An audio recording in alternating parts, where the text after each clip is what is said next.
today we're going to talk, as Joyce said, sort of more, I would hope, interactively and informally about just how we think about designing Snorkel applications. So I gave you guys a sort of template study sheet yesterday, and we walked through we walked through a pretty straightforward example based on extracting genes and proteins and linking them to chemicals. And this is a real task that people have done. And we sort of walked through what I had put together in this template as sort of several key points that you should think about when building your own application. So one thing I wanted to,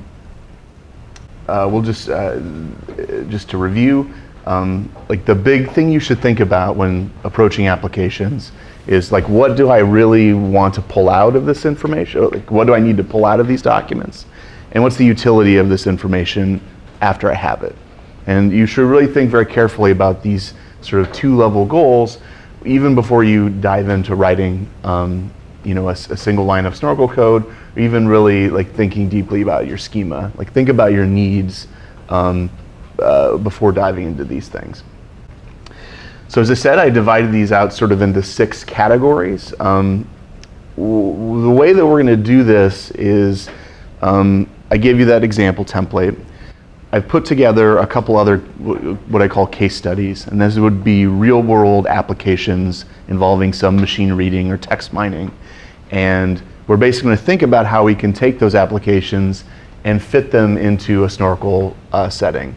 And to do that, we're going to sort of walk through each of these 6 steps and sort of make arguments and justifications for why these problems are important and what Snorkel can bring to the table and how we'd use these data at the end. And then a big component, which we sort of implicitly addressed yesterday, is this idea of validation. So for the spouse competition that you guys all participated in, we gave you a bunch of human labeled validation data. And that was a real integral part, and when you were building your applications, you used it to empirically assess labeling functions, you used to compute all your metrics. From the perspective of yesterday, that sort of all happened by magic. But this building that in some representation is hugely, hugely important for a real world Snorkel application. So we'll talk a little about that process even before we dive into these user studies, just because we didn't discuss it in much detail yesterday. But once we've done that, what I would like to do is walk you through a case study. And we'll be looking at the one on p-hacking or data dredging. And we'll just sort of think out loud how we fill in this template. And once we've done that, and again, this should be interactive. There won't be really, right answers per se. But once we get a better feel for sort of how to do this process, we'll split you guys off and we'll do the second case study where we look at Amazon product reviews and how potentially Snorkel could be used in that setting. And like that, that'll be a hands-on exercise, sort of like in the spirit of yesterday, except you'll be working and talking and planning rather than actually coding. And myself and then Stephen and we'll be roaming around to provide assistance and advice for any of your questions. Like I said, yesterday you got a bunch of gold validated data sort of by magic, right? And a couple of people did ask, like, if I, very prescient, like, if I'm building my own application, how can I get gold labeled data? And building this requires some thought, so it sort of will come after you've defined your task, but you should think ahead of time about how this process will actually look based on whatever application you have. So the goal here is everyone here is doing a pretty domain-specific application, so they should think very carefully about the types of domain experts they will enlist to help them build this annotated training set. And the goal again here is to build these sort of artifacts that aren't used to train a model, but are used to inform how you write your labeling functions. So that's sort of the goal there for building this stuff. We've provided in Snorkel a sort of pretty nice tool that's commonly used in the NLP community called BRAT. And what that is just a very rich annotator that allows you to define pretty complicated schemas, defining entities and relationships, and giving you a nice sort of web-based interface that you can drop and drag and click and highlight all of these entities.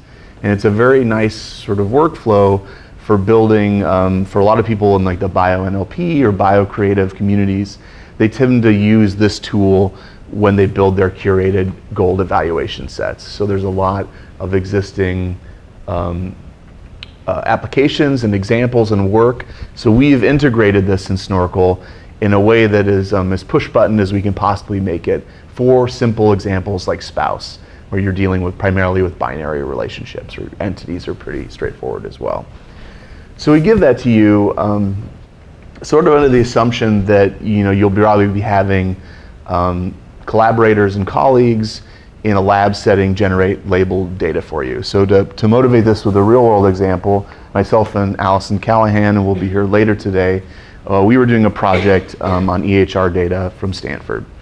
So like we'll see in the next slide, so for like the spouse example, we took a bunch of news articles and threw it up on Amazon Turk, right? And that was totally fine.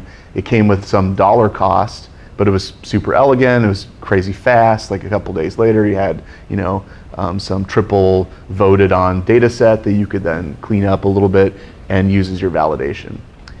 For the EHR project, or anyone who's doing anything with patient protected data, that's just not a viable option, right? You cannot realistically crowdsource something that has to live with under a lot of physical security and all of the rules that come with HIPAA compliance. So we actually used BRAT on a secure server and then had a orthopedic surgeon colleague annotate a bunch of notes for us. And we never looked at those notes until we arrived at the very, very end of developing a Snorkel pipeline. So what I would suggest, that's probably pretty common. I think there are a couple, at least one person here is working with EHR data. Anyone who's working with private data will run afoul of this problem, especially if it involves patient information. But a strategy I would abdicate here is when you guys have developed your schema and you know what you're going to extract, a reasonable thing to do is to use this BRAT utility and you internally try to build a little validation set. And that's your sort of first pass approximation at building a dev set that you can then use for developing labeling functions.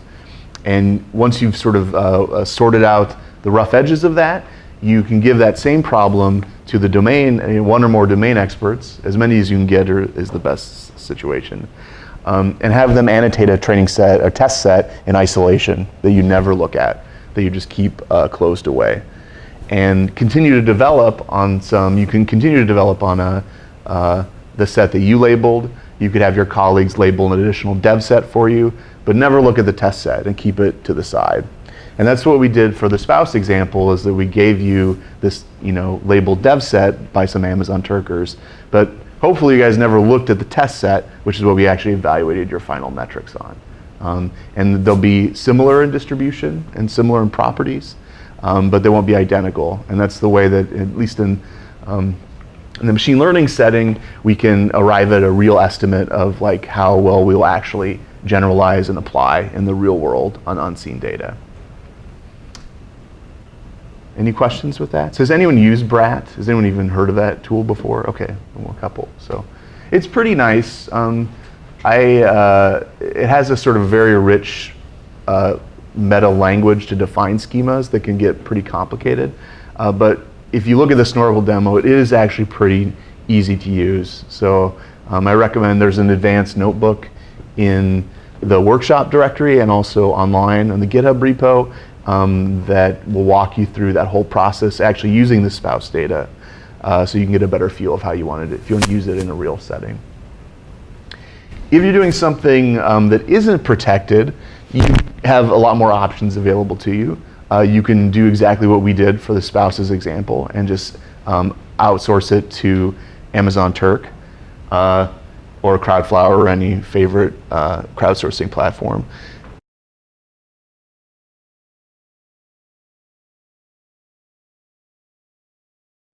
Yeah, so it comes at a not insignificant cost, right? And at the end of the day, we'll sort of, when we show the results from the competition, we'll make another argument that shows sort of another utility of Snorkel, is that not only is it ability to generate training data for these cool fancy methods like neural networks, but it's a way to do sort of this crowdsourcing task in a much less expensive way.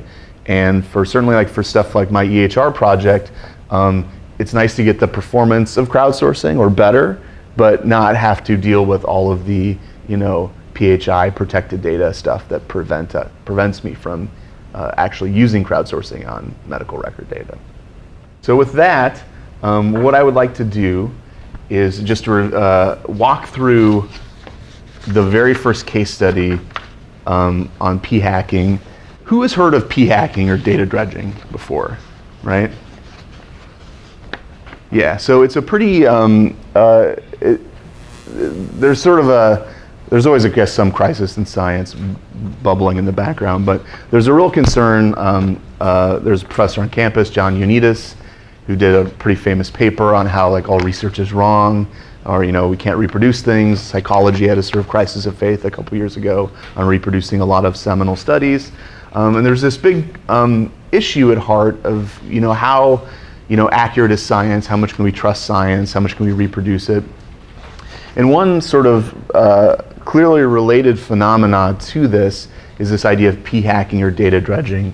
And what it is it's basically if you have a large space of covariates or variables and a large set of statistical tools that you're ready, you can sort of test configurations to arrive at a set of p-values for some variable of interest that sort of confirms to your inherent bias for what you want to publish. And so that's like one aspect. It's a form of confirmation bias.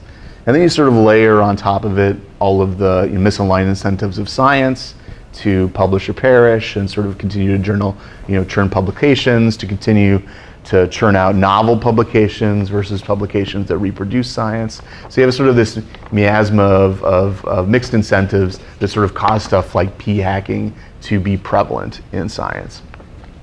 So one question is, how bad is this really? Like, can we measure it in any way and get some sort of understanding for how much it's actually biasing science, or are particular communities really bad at it? Sort of psychology again, not to pick on those guys, but they had when you can't reproduce more than 20% or whatever of your experiments, that's a pretty big issue. Are some disciplines better than others? These are all questions that would be nice to ask, but they require like a global level knowledge, right? Like we need to be able to assume or create this massive metadata collection of reported p-values broken down by scientific discipline.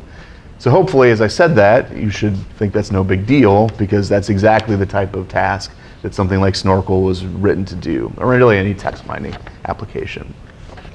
So what this case study asks is to reproduce in part some work done in a paper called The Extent and Consequences of P-Hacking in Science, which did a text mining approach to extract p-values from all of PubMed Central.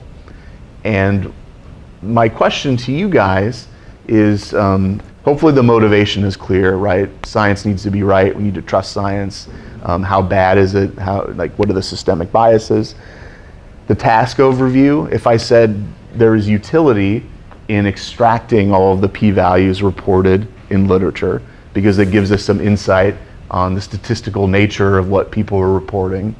So that is a clearly useful task that we could imagine using in some analytics setting to evaluate disciplines.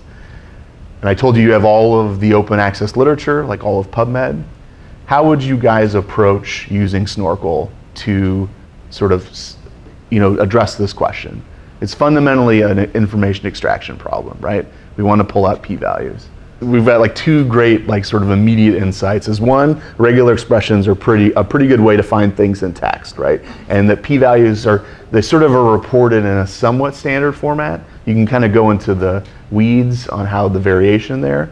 But on the same note, sometimes they're also reported in tables. Sometimes statistic significance is denoted by asterisks. Sometimes numbers are rounded, right? So we're starting to see maybe there's this lot of noise and variation in how these things are presented. So that's one, we're sort of diving into this thing that we also ducked yesterday called candidate extraction. So how do we identify all of the potential mentions of spouses, what you guys have just described. How do we identify all the potential mentions of p-values? So let's kind of jump up even higher. Like, what are you guys describing sort of in Snorkel language when you talk about a p-value? Like, how would you represent that concept in Snorkel? Exactly. So we need to define a candidate, right? So that's when we say define a schema, right? That's our sort of, that's the formal way of saying we need to define a candidate, right? Because Snorkel's just can't do anything unless it has a type. There's like no type check. I'm not going to do anything. So how would we type this extraction problem? Is it enough to do p-values? Is there other stuff we want to extract? Is it just an entity problem? Are there relationships here that would be useful to mine? Number of p-values reported, or the number of variables reported that were checked? Yeah, okay, so that would be probably like another level up analysis. So you've defined some type. Let's say you define a p-value type, and then you run it over a publication, and then you're right, like a bunch of stuff shows up, right? There's information in how much it shows up, but it's sort of at another layer on top of Snorkel. That's more when you get into the sort of analysis stage. You could do relations between scientific discipline and p-value. So just to synthesize what you're suggesting, we have a relation between a type p-value and then a type scientific discipline, right? Okay, so that's a totally reasonable relation. How would you expect in a sentence for those things to be mentioned so that you could find that relation? If I gave you a document, so now we're discussing what's the right context to model the relationship you just described. And I'd say that would be pretty tough to do at a sentence level. But if you were doing a document, right? This document was published in EMNLP or some NLP journal, then I could maybe know that's computer science or natural language processing. You could link a relationship there, but even that's more just implicit, right? It's not necessarily a context as we've been discussing them. Right. One thing you'll find is, and this is in any Snorkel app, any information extraction app you write, is that the prevalence of entities that occur pairwise within the same sentence is highly variable depending on the task. And what it couples into is just linguistically how people talk about stuff. Like spouses syntactically belong in the same sentence, they're linked by some tree that makes sense. Some complicated scientific concept, that could be across paragraphs, it could skip sentences, it could be a much more complicated thing. So just, you had one comment, yeah? Couldn't we change our candidates from being sentences to being articles themselves? Yeah, I mean that's a great insight, right? So remember, we didn't talk a lot about it, but a candidate is defined over any context, right? And we just picked spans in a sentence for spouses. But you definitely could write some relationship that exists over a document that's it's within the bounds of how you define Snorkel. How you sort of would write candidate extractors in that setting would change. And we really didn't talk about that. The reason for that, if you notice how I keep ducking whenever that keeps coming up, is the candidate extraction stuff is super application specific. It's you can certainly imagine some class of problems that live in a document level and have all kinds of things that live there. So you're absolutely right. You could, if you wanted to model it that way, you would just need to change how you define context. And that's an absolutely reasonable way to model things in Snorkel. Yep. Probably find relations between the presence of the word statistically significant and a p-value type. Yeah, okay, so that's interesting, right? So sure, so some denotion of significance and then a p-value. Yeah, you could absolutely do that, right? That would sort of subsume the asterisk case, right? So, to some extent you just know by the numerical value of p-value, but that gets the sort of other interesting ideas, right, is that there are modifiers of the p-value that are interesting and potentially worth extracting, right? So one thing you could think about is confidence intervals, right? So maybe you want to sort of p-value and link to a confidence interval.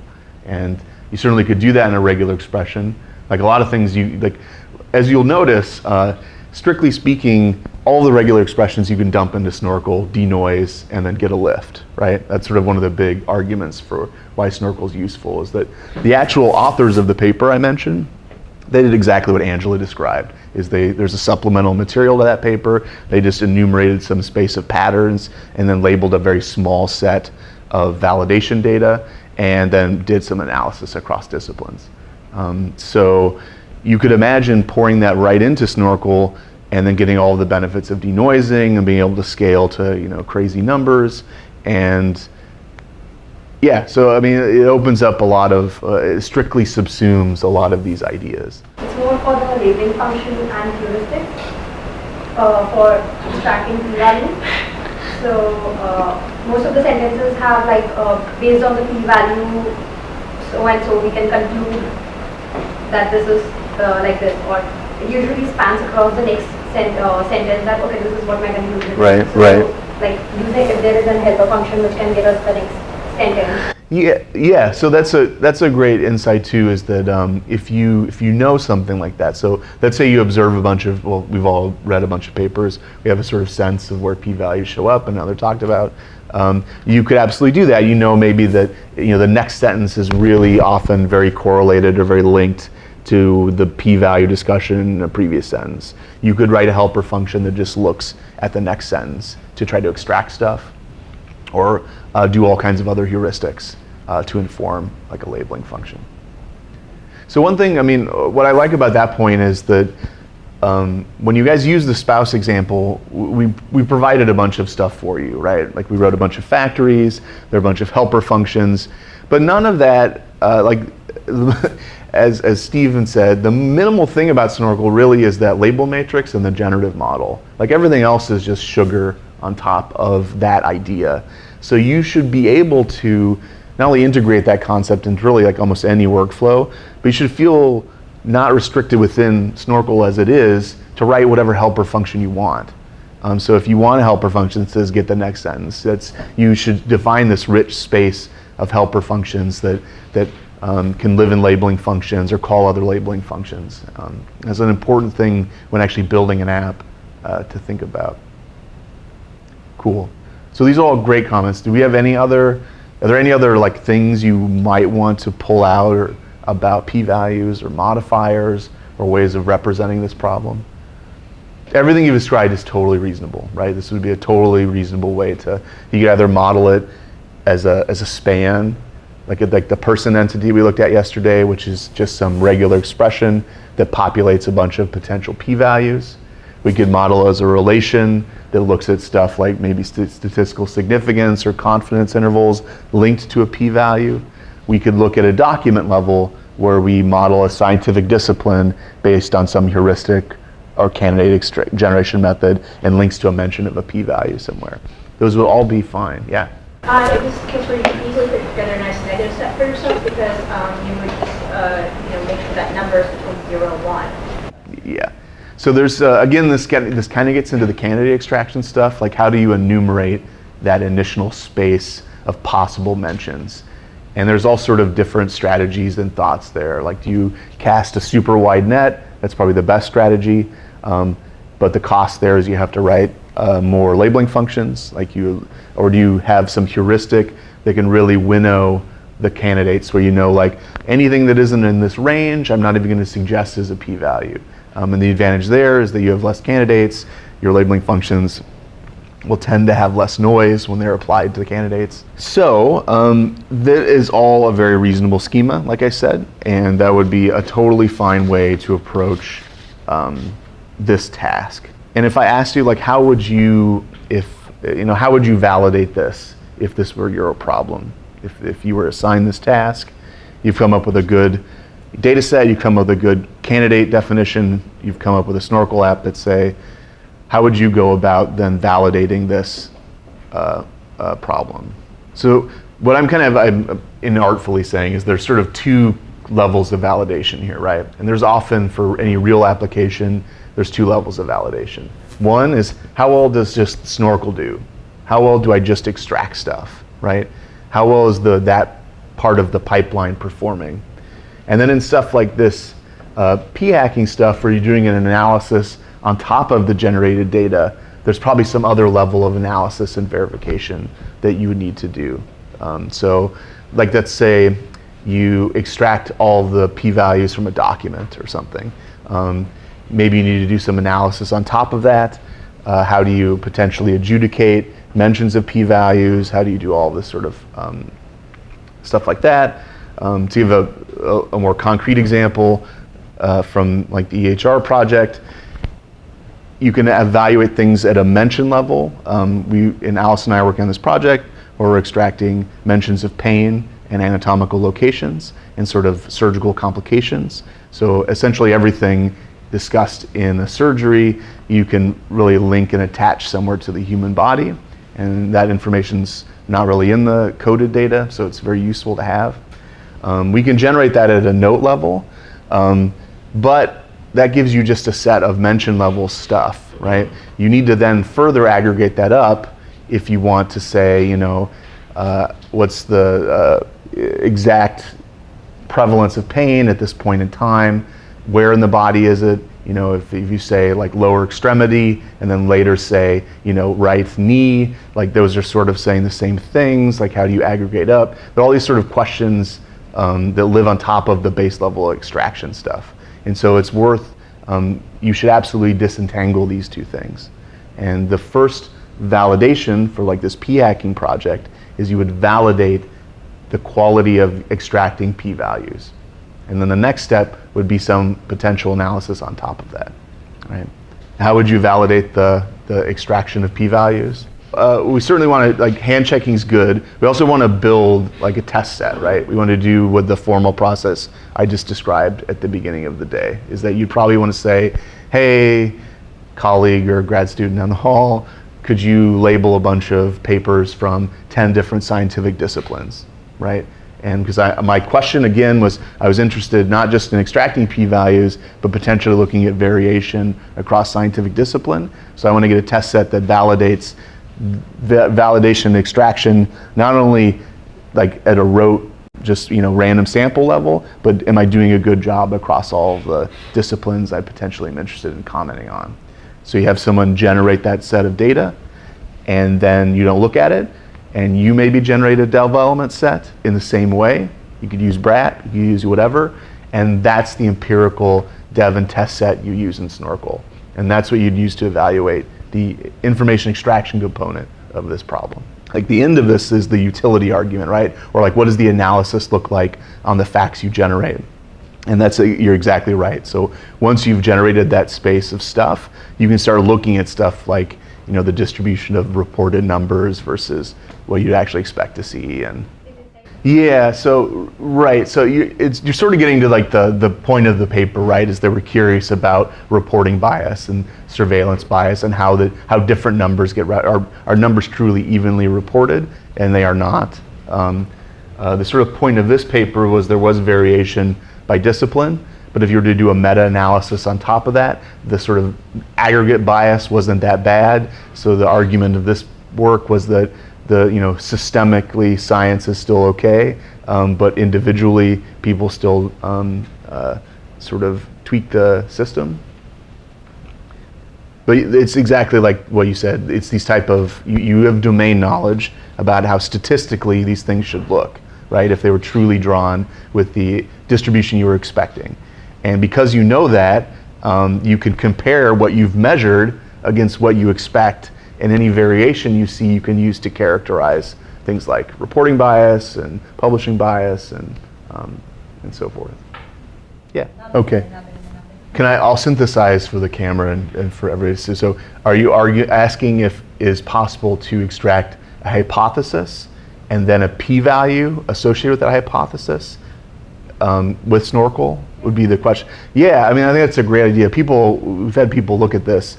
It's pretty challenging to do. Like at a conceptual level, we'd hope that's what a machine reading system would be able to do. Would be able to look at a document, be able to synthesize a hypothesis, and then be able to learn relations between all the evidence variables that support or refute that hypothesis. And that would be a fabulously amazing machine reading system for science. It turns out to be hard because linking, like even for humans to sort of assess and summarize a single hypothesis or a space of hypothesis is pretty difficult for lots of different reasons. But you're right, like that is the arc of where you want to go, and how you can decompose a machine reading problem to arrive at those same ends. Like I want to be able to validate and affirm hypotheses, is what stuff like the chemical disease relation extractors do, right? It says, it gets to that same idea in a restricted subset. It says, I know there is some space of gene, proteins, interactions with chemicals that I'm really interested in evidence about. And in that narrow band of stuff, I can test hypotheses and see evidence for. And and sort of the hack, because computers aren't that good as humans at reading stuff, is we very narrowly constrain our tasks with schemas, and for very pointed questions that still have high utility, but are still pretty constrained from like a human perspective.